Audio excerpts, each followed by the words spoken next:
Alright, so we got this old wheelbarrow here, had a crack in it, and it's 10 years old. So what I did was I took this old piece of plastic, sliced it down the middle, kind of widen it out here, put a piece down, and then hit it with the torch, see if that holds the crack.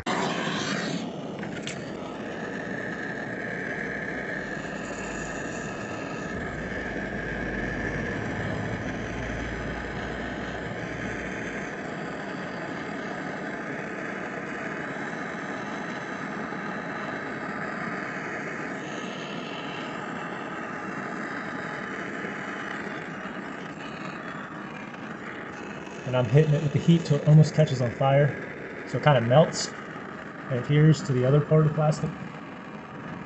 I don't know if it'll work permanently, but covering the crack up makes me feel better.